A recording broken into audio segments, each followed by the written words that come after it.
हमारा जो संगठन है किसान मोर्चा है, किसी भी प्रकार की इजाजत नहीं देता कि कहीं मुर्दन किया जाए। तो मुझे लगता है कि ये जल्दी ही ये लोग जो इनका इस प्रकार का राजनीतिक दलों के कार्यकर्ताओं का एक काम है, वो जनता के सामने कुछ लोग तो बेपर्दा हो गए, कुछ समय के बाद हो जाएंगे।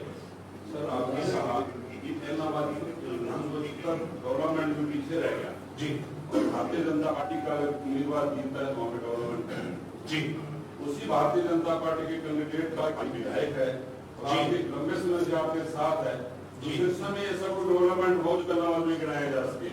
देखिए, एक बात कहना चाहूंगा कि कोई भी चुना हुआ प्रतिनिधि है,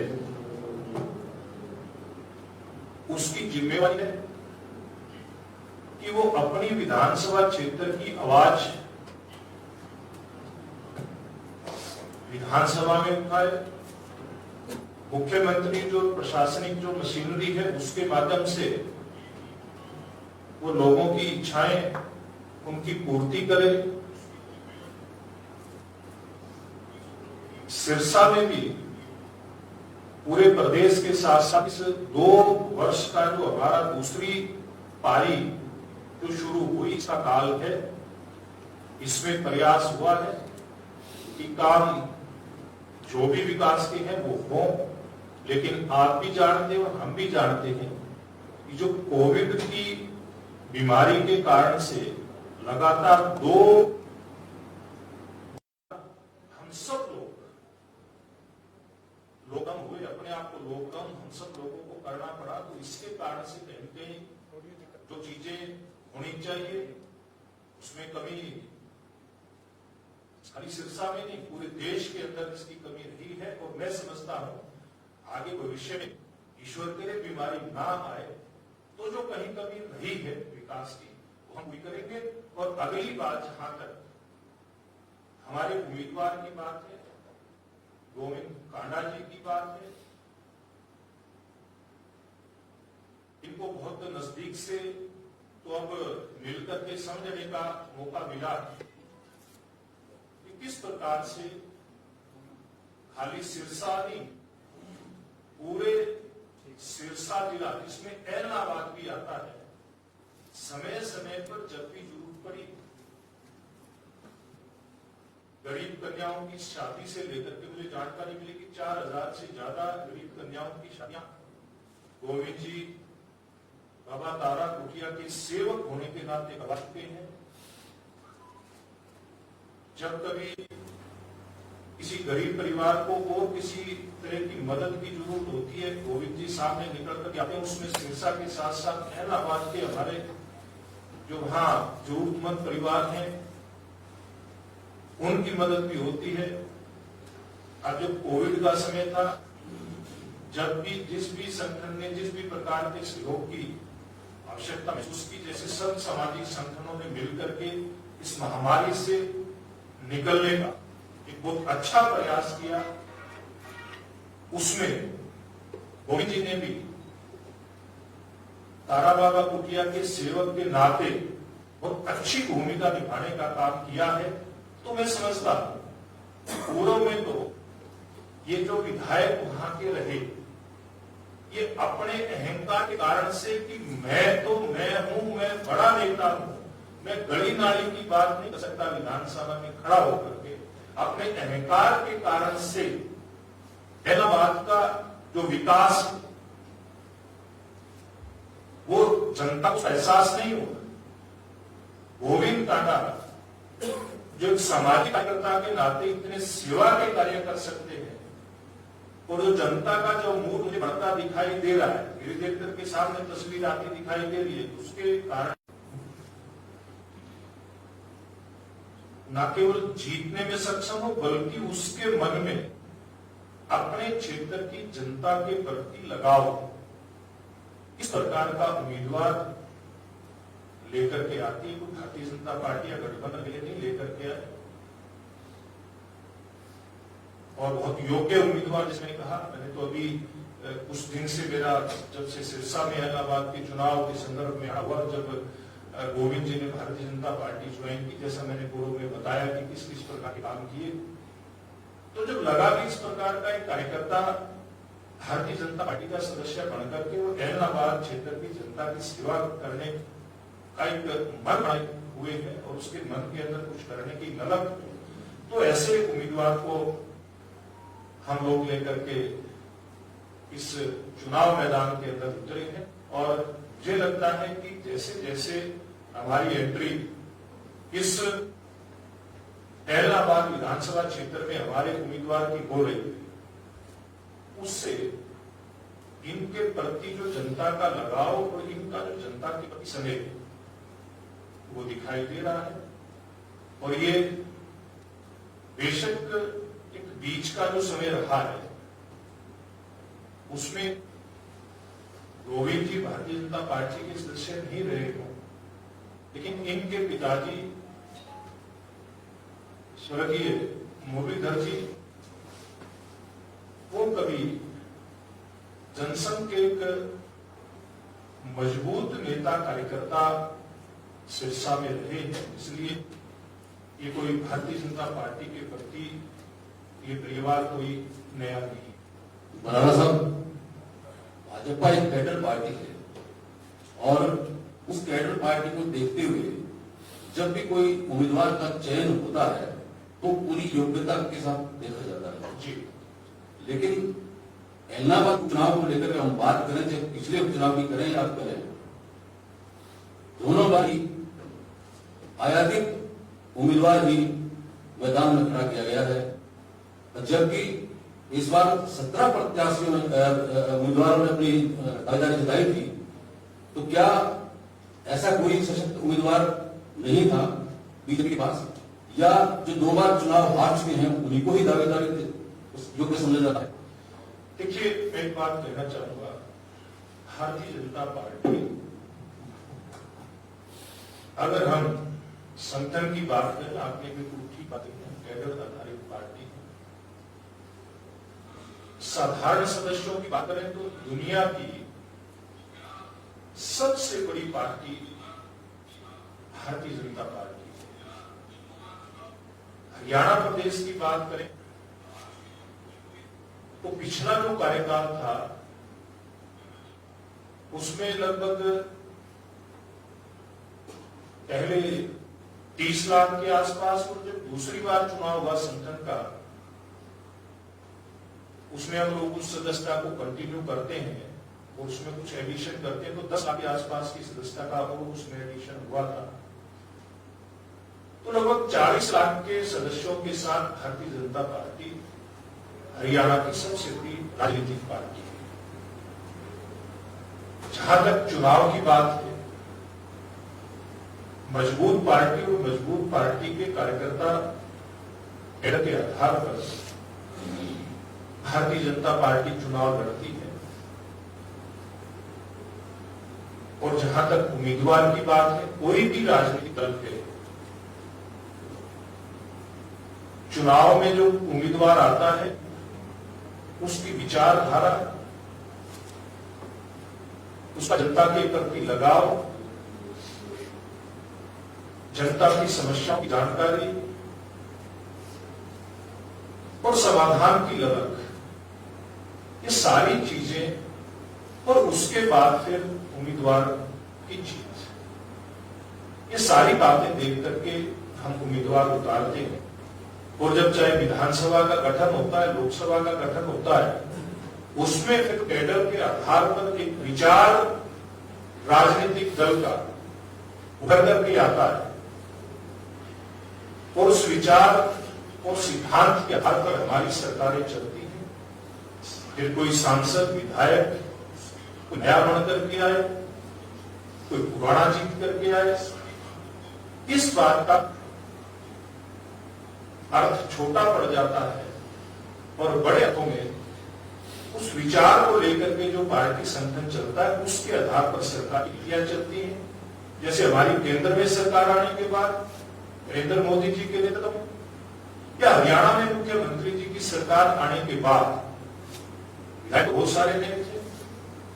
मेरे बराबर में पूर्व मंत्री कृष्णपाल जी बैठे हैं, कृष्ण पाल जी बैठे हैं, ये भी नए थे, लेकिन भारतीय जनता पार्टी के साथ जुड़ने के बाद जो भारतीय जनता पार्टी का विचार है, सिद्धांत है, पंडित दीनदयाल उपाध्याय का अंत्योदय का मंत्र है, उस अंत्योदय के मंत्र को लेकर के कातो मानव दर्शन, जो एक राजनीतिक दर्शन, दुनिया का श्रेष्ठ राजनीतिक दर्शन है, उसके आधार पर हमारी सरकारें काम करती है।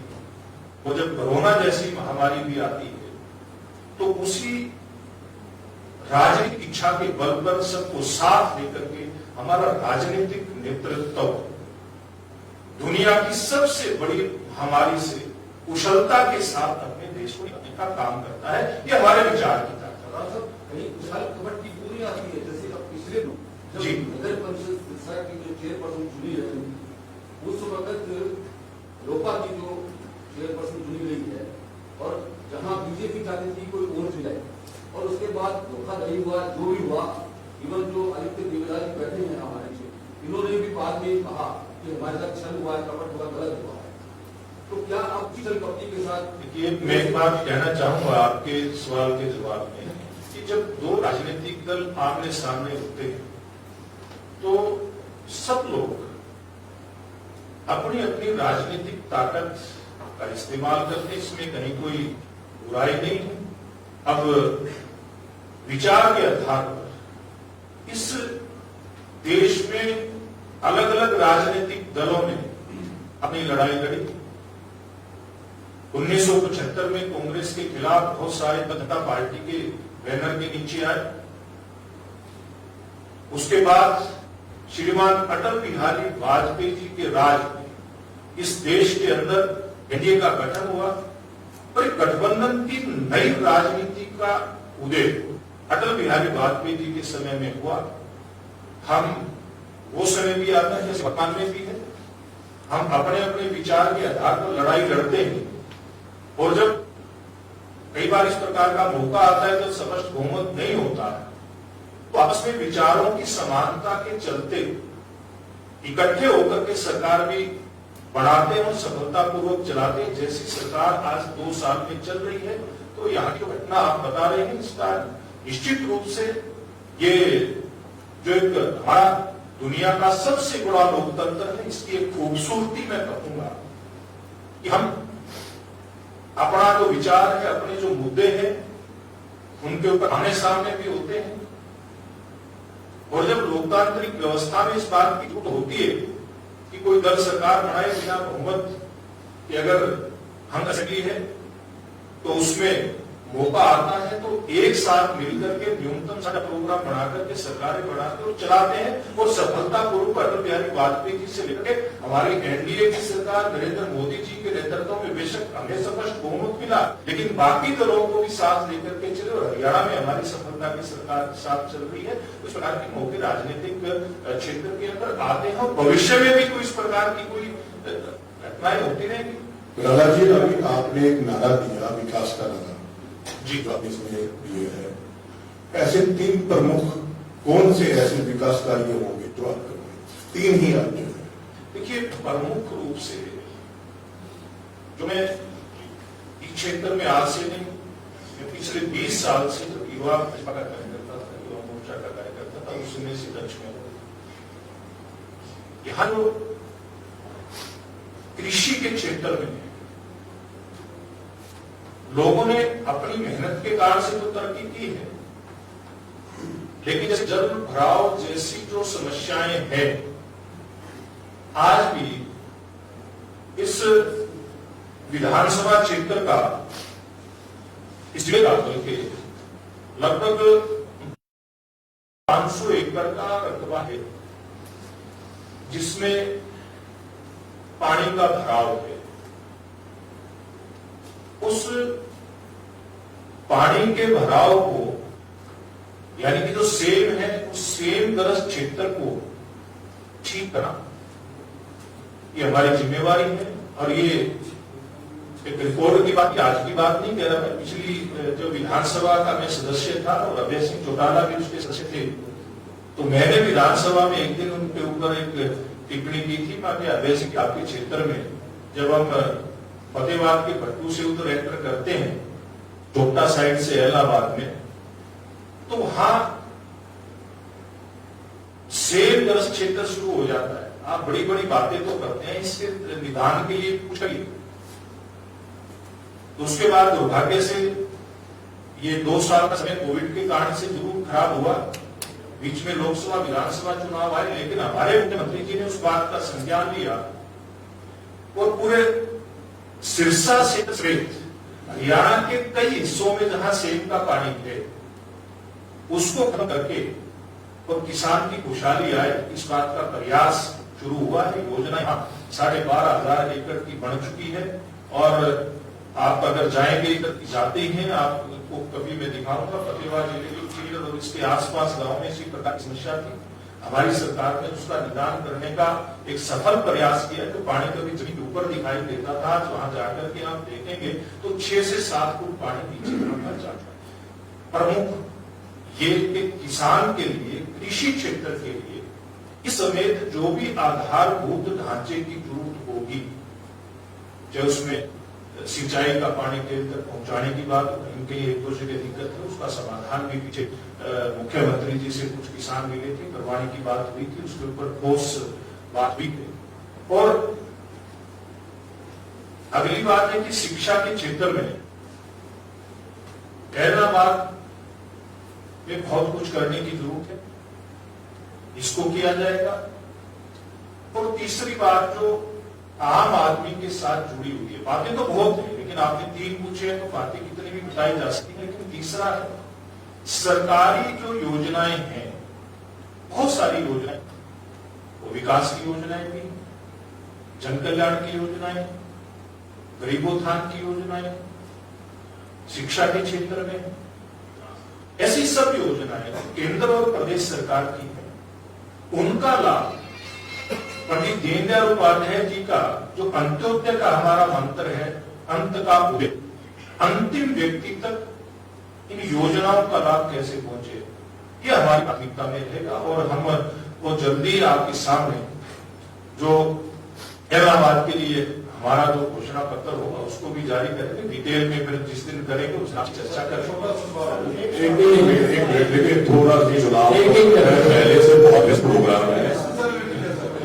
एक सवाल सिर्फ एक सवाल, आप इसके उम्मीदवार का इनेलो से मुकाबला मानते हैं या कांग्रेस से? देखिए, मैं एक बात कहता हूं कि यहां की जनता को जिन जिन लोगों ने छलने का काम किया है एलनाबाद की जनता को, और वो एलनाबाद की जनता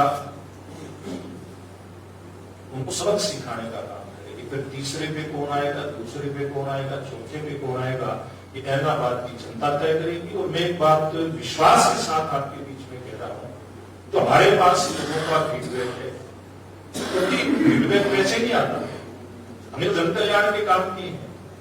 जो गरीब व्यक्ति, जो खास करके रोजगार की बात करें तो रोजगार आम आदमी के लिए, जैसे मैंने कहा ना, मैं और मेरा यहां चलता था एलनाबाद में, हमारी सरकार आने के बाद यहीं पर एलनाबाद विधानसभा क्षेत्र से एक अनुसूचित जाति परिवार से हमारी एक बेटी पुलिस में एएसआई सब इंस्पेक्टर भर्ती होती है। एक किसी क्षेत्र का शायद ये डबवाड़ी के आसपास का 2016 में भर्ती हुई थी, एससीएस उसमें वाल्मीकि समाज से वो भर्ती होता है, तो बेटी पुलिस में भर्ती, उसका परिवार तो भट्टे के ऊपर ईंट बनाने का काम करता है, आज भी करता है। मैं कितने उदाहरण ऐसे बता सकता हूं, ये ऐसे उदाहरण हैं कि जनता को लगता है कि इस बार मौका है कि हम लोग ये एलनाबाद के उपचुनाव के माध्यम से जो इस क्षेत्र में नौकरियों का सूखा रहा, इस क्षेत्र में जो विकास की योजनाएं ठीक प्रकार से यहाँ का जो हमारा उसको कह सकते हैं प्रतिनिधि, उसने प्रयास नहीं किया,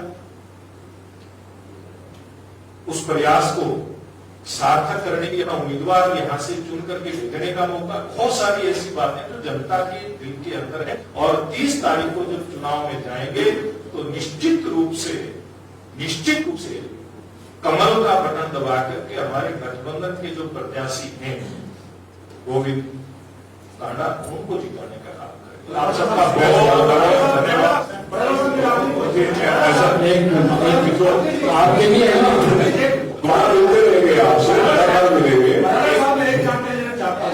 देखिए, आपने अभी कहा मैं एक बात कहता हूँ, खर्ची वाला आपने बताया, मैं सिर्फ एक जानकारी चाहता हूँ कि भाजपा और जनता गठबंधन के बाद ऐसा कोई एक उदाहरण दीजिए जो पर्ची सिस्टम पे खड़ा हो। देखिए उदाहरण एक देने की जरूरत ही नहीं है। जितनी भी भर्तियां हुई हैं ऑन रिकॉर्ड, नहीं जैसा आपने पहले चाहे मैं बता रहा हूं, देखिए एक मिनट के लिए आप सुनिए। आप हमारी सरकार जो आई 2014 में, उससे पहले की अगर बात करें तो 1999 से लेकर के 2004 तक केवल 11,800 बच्चों को रोजगार मिला है। 2005 से लेकर के 2014 तक 9.5 साल के कार्यकाल में हुड्डा साहब ने लगभग 20,000 लोगों को रोजगार दिया। और हमारी सरकार 85,000 से ज्यादा तो हरियाणा स्टाफ सिलेक्शन कमीशन के माध्यम से और लगभग 4800 के आसपास हरियाणा पब्लिक सर्विस कमीशन के माध्यम से रोजगार दिया। और एक एक बच्चे का उदाहरण अगर चाहोगे तो मेरे पास सूची है, मैं खाली नहीं बैठा हूं, रिकॉर्ड के साथ बैठा हूं, आपको उपलब्ध करवाएंगे, चिंता करने की बात नहीं है। 30 तारीख तक आपके बीच में है। आपका बहुत बहुत धन्यवाद। आप सभी भोजन के लिए आमंत्रित हैं, आप सबका बहुत बहुत आभार।